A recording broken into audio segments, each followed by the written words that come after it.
အာတင်ထားပါလို့ကြိုးစားနေတဲ့သူတွေကိုစိတ်ဓာတ်မကြအောင်လို့အားတွေပေးကြတယ်အဲ့တော့ဒီအားပေးစကားကအတိုင်းအတာတစ်ခုထိတက်ရောက်မှုတော့ရှိတာပဲနင်ဒုက္ခရောက်တော့မှနင်အရှိမအခက်အခဲတွေဘယ်လိုတွေ့မယ်ဒါပြီးရင်နောက်ထပ်ပြဿနာလာအောင်မှဒါစဉ်းစားကြည့်အောင်အဲ့ဒါအမှန်တရားဘဝဆိုတာပြဿနာတစ်ခုပြီးတစ်ခုကြုံမှာအဲ့ဒါကိုအရှိမအဲ့လိုပြဿနာတွေရှိသေးတယ်နော်ဒါပြီးရင်မပြီးသေးဘူးနောက်ထပ်ပြဿနာလာအောင်မှအဲ့ဒီစကားပြောမလားကိုယ်အဲ့ဒီစကားကြားကြလားမကြားကြဘူးလူတွေရဲ့စိတ်သက်သာခွင့်ရဖို့ဟာအားပေးစကားပဲလို့တာဘလို့အခက်ခဲပဲကြုံဆက်လျှောက်လိုက်အခက်ခဲဆိုတာတဘာဝပဲအဲ့တော့ကိုယ်ထမကဆိုးတဲ့သူတွေလည်းအများကြီးပဲကြိုးစားပြီးစိတ်ဓာတ်မကြနဲ့အချိန်တွေမပေးသေးလို့ခဏတိခံနေရတာကိုစိတ်ဓာတ်ကြမသွားနဲ့ဆက်ပြီးတော့ရှင်သန်နိုင်အောင်လို့စိတ်ဓာတ်ကိုတင်းထားကြိုးစားထားဒီလိုပဲအားပေးရတာအဆိုးဆိုတာရှိပေမဲ့အဲ့ဒီအဆိုးစကားကိုကိုယ်တိုင်ကြုံတွေ့နေရတဲ့အဆိုးတွေကိုတောင်ဒီလိုစိတ်ဓာတ်နဲ့မသိသလိုနေပြီးတော့ကြော်ဖြတ်ရတာပဲကုံစင်းလုံးတွေကကြီးပြီးဘယ်ဟာကဘလို့ဈေးကြီးတာဘာကဘလို့ဈေးကြီးတာဘလို့ရှစ်ဆက်သွားမှမသိဘူးမှန်တယ်မှန်ပေမဲ့အဲ့ဒီစကားတွေပဲပြောနေမှာလားစိတ်ဆိုတာခွန်အားရှိတယ်စိတ်ဆိုတာစွမ်းအားရှိတယ်အဲ့စွမ်းအားရှိတဲ့စိတ်ကိုအကောင်းတက်နဲ့နှိုးဆော်ပြီးရင်သူကအကောင်းတက်တွေအကောင်းစွမ်းအားတွေပေါ်လာတာသူကအပေါင်းတက်ပေါ့အဲ့ဒါကိုအနှုတ်လက္ခဏာပြတဲ့ဓာတ်တွေသွားပေးတဲ့အခါကျတော့စိတ်ကအနှုတ်လက္ခဏာပြပြီးတော့ပိုကျသွားတာအဲ့လိုမဖြစ်စေရဘူးဒါကြောင့်တင်းเสียမရှိလဲကိုယ်စိတ်ကိုနှိုးဆော်ရတယ်ငါရတယ်ငါဆက်သွားနိုင်သေးတယ်မရရအောင်ဆက်သွားမယ်ဘလောက်ဆိုးသွားပါစေနောက်ဆုံးထွက်သက်ထိစ조사သွားမယ်အဲ့ဒါဒီတနည်းပဲရှိတယ်အဲ့တော့အဲ့တနည်းပဲရှိတာကိုအစိုးတွေဆိုးနေတာပဲမပြောလို့ရမလားအမှန်တရားပဲဆိုတော့ပြောချင်တဲ့သူပြောကိုဘာသာကိုပြောကိုဘာသာကိုစိတ်ညစ်ကိုဘာသာကိုစိတ်တက်တွေကြကိုစိတ်တက်ကြမှုကိုတယောက်တည်းတင်မကဘူးတခြားသူတွေကိုပါရှောက်ပေးအဲ့တော့တယောက်တည်းတင်အကုသိုလ်ဖြစ်တာမဟုတ်ဘူးကျန်တဲ့သူတွေပါအကုသိုလ်တွေကူးကုန်အဲ့တော့လူတိုင်းဒုက္ခကြုံနေကြတာပဲတချို့ဒုက္ခတွေထုတ်မပြောတာကိုตายာနေတယ်လို့မထင်နဲ့ကိုယ့်တဲ့ဆိုးတဲ့အနေအထားကတော့ကြံတဲ့သူတွေကိုအားပေးနေတဲ့သူဆိုတာသိသွားရင်အံ့ဩသွားလိမ့်မယ်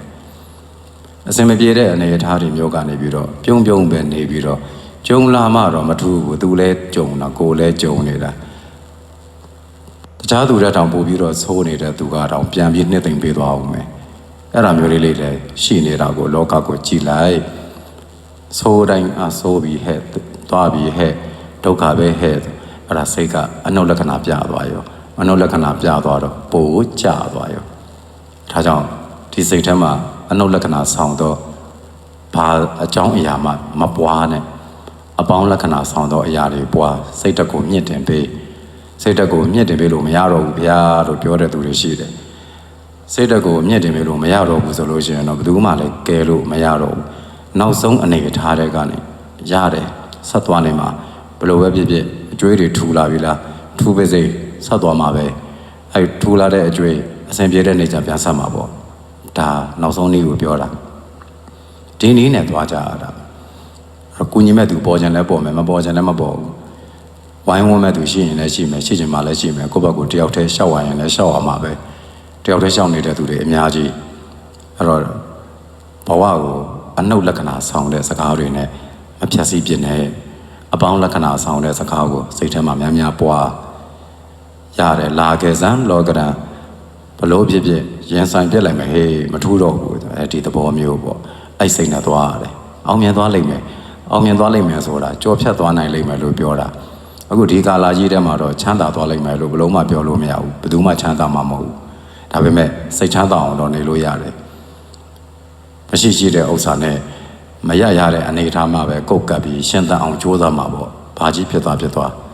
အဲ့လိုဆိုတော့ဒီစိတ်ကိုမွေး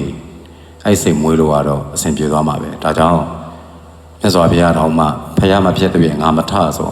မစုံမနဲ့ဇွဲလုံးလာနဲ့ကြိုးစားသွားတာကျန်တဲ့ ဒုက္ခရစရိယာကျင့်စဉ်ကာလတွေဆိုတာပြန်စဉ်းစားမိမယ်ဆိုလွယ်တာတွေမဟုတ်ဘူးတအားခက်ခဲတာတွေကို6နှစ်ကြီးတောင်နေသွားတာအဲ6နှစ်ကြီးတောင်နေသွားပြီးတော့သူတောင့်ခံခဲ့တဲ့ကာလတွေဆိုတာကိုလည်းစဉ်းစားကြည့်ရင်နမူနာရလိမ့်မယ်အဲ့တော့ခက်ခဲတယ်ဆိုတဲ့အခါကာလဆိုတာကြုံမှာပဲအစားအသောက်လို့တော့မရဘူးဆိုတဲ့အခါကာလကြုံမှာပဲ